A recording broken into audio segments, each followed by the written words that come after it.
Hi, everyone, and welcome to another episode of One Take because life has no rehearsals. And today I am absolutely honored to introduce Irving Plonskier.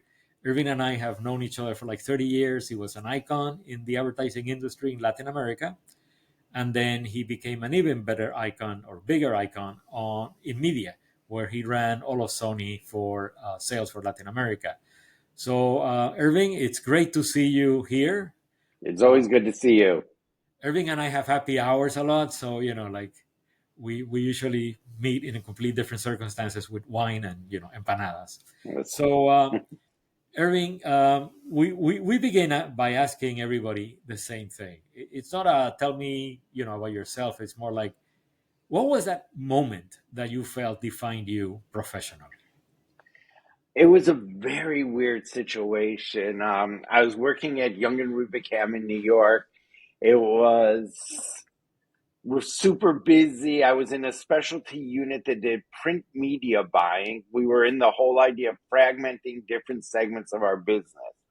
And my boss mentor, a woman by the name of Nancy Smith, came up to me one morning and she said, "Have you ever thought about working internationally?"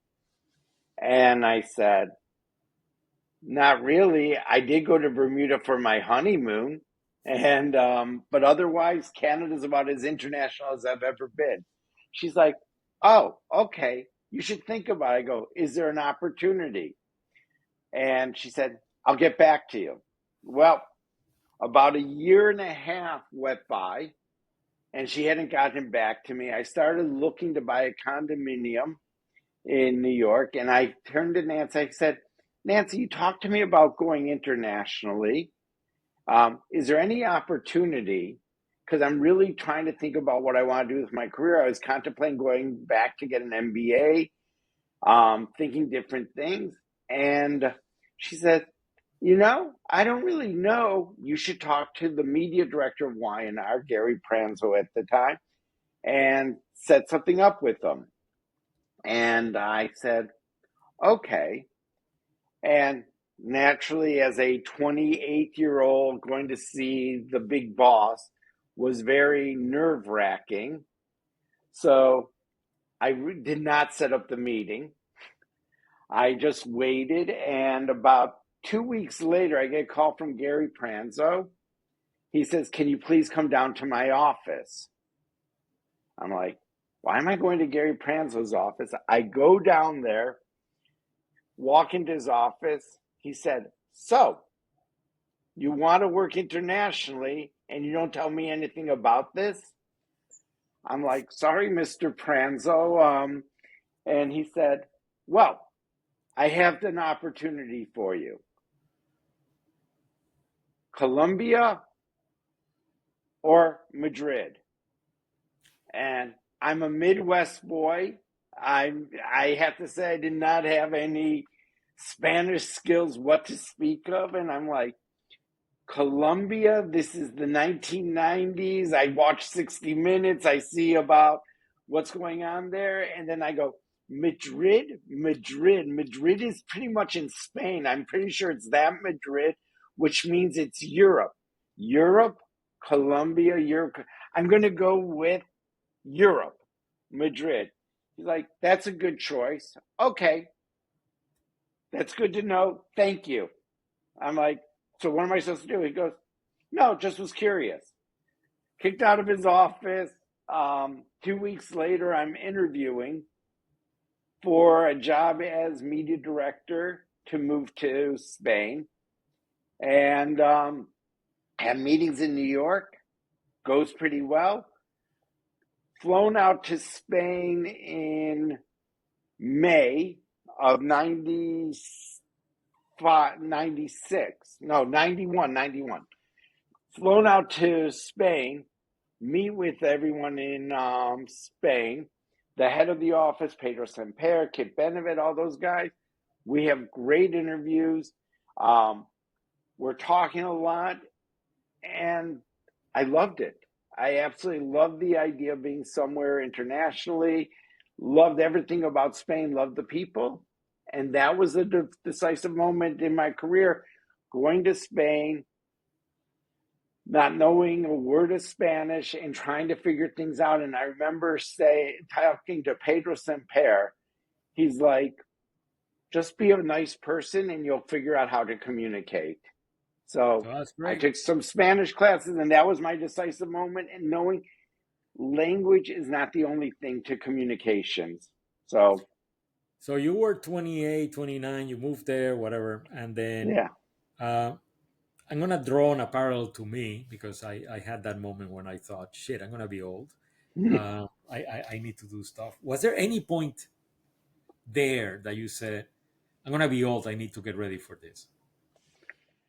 I don't think, I did never think about getting old.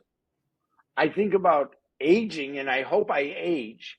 But I don't think about getting old because I embrace what's new and different, and I've always been that way. And I don't like this idea of old. I am vehemently opposed to old. I think I there's things about aging that is great. There's experience that's fantastic. I think getting old is one of the worst things people can let happen to them because it means you've stopped.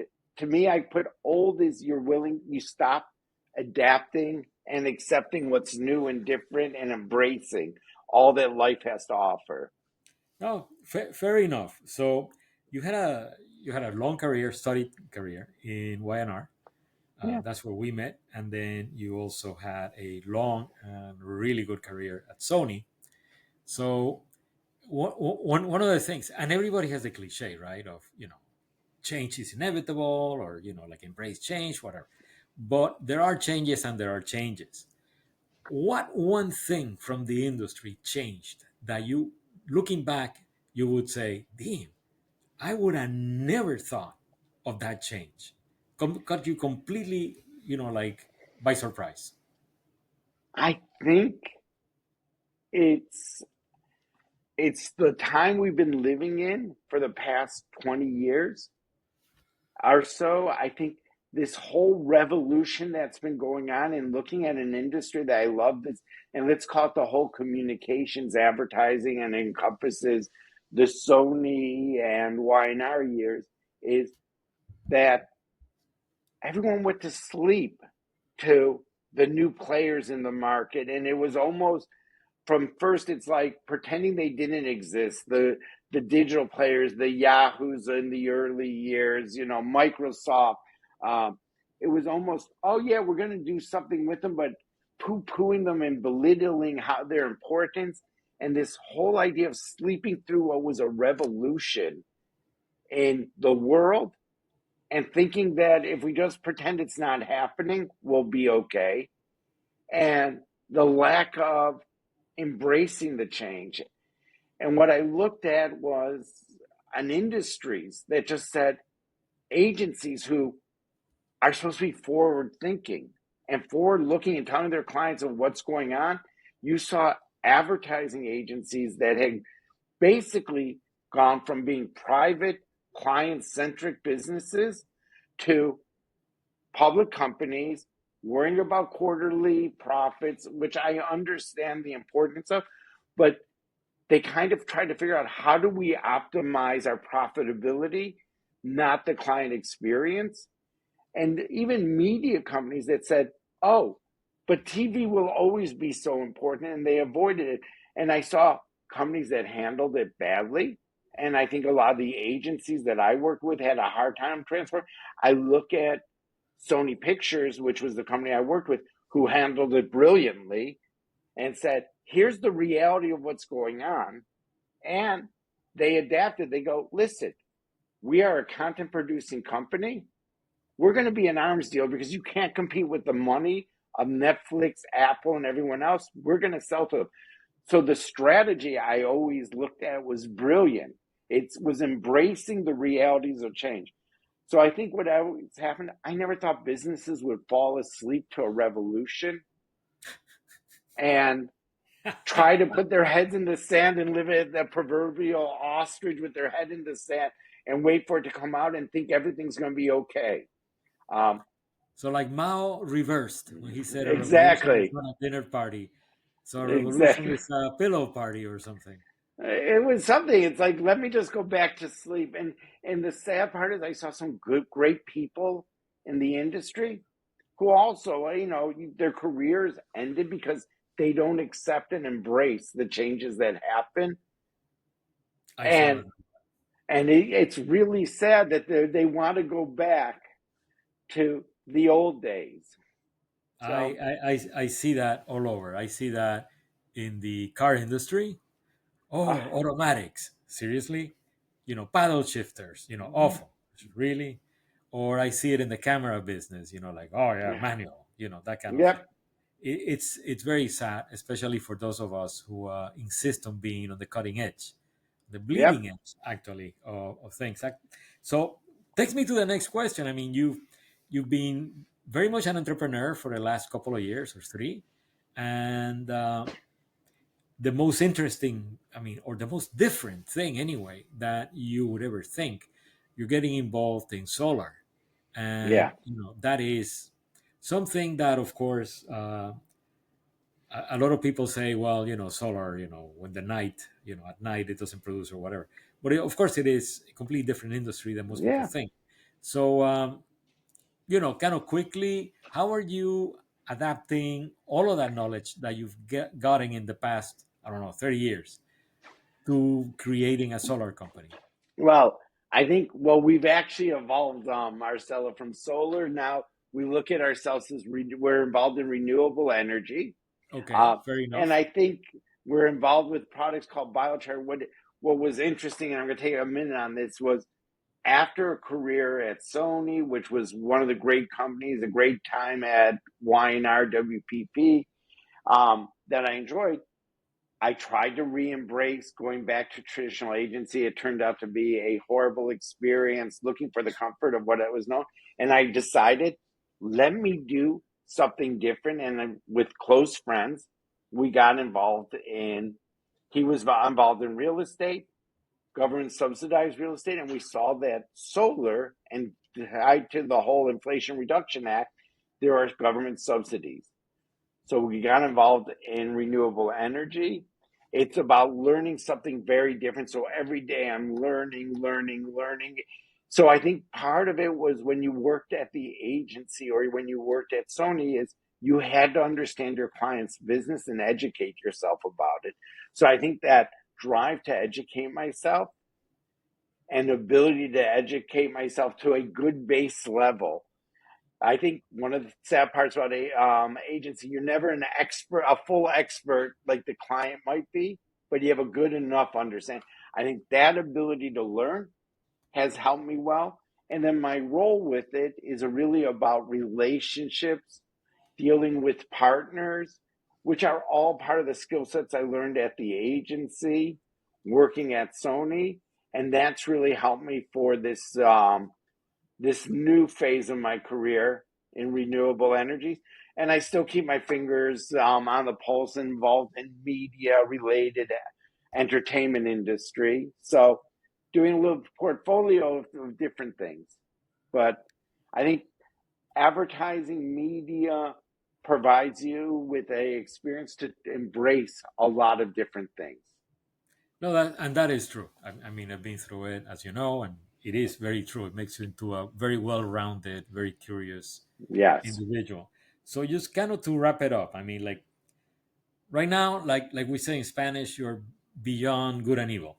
You're like out there. You have, like, Americans like to say, no dog in the fight. But Uh-huh. if you were in front of a modern agency CEO, whatever that happens to be, what would you tell that person? I think when you talk today to a CEO or you're talking to someone looking to hire, it's about hiring the best person you can find. I think when I look at the challenges and they talk about finding great employees, great people for jobs, it's about building great teams and look for skill sets. One of the frustrations, when I first went through a new phase, I was contemplating going back, and I love working in a corporation. I wasn't planning on being entrepreneurial, but the ability and the challenges at my stage of my career to find a job that was interesting or viable for me, or even to get an interview. I mean, being told you're overqualified or this isn't right for you, I think people close the door without understanding what you're interested in. And that happens. And I would tell the CEO, if someone applies for a job, assume they're interested and then hire the best person possible. Do not read through it. I mean, I've been through those experiences with HR where, oh, they're too experienced, they're too this, they're too that, which to me are all excuses for ageism. The reality is, hire the best people. The better your people are, the better your company's going to do, the better you're going to do.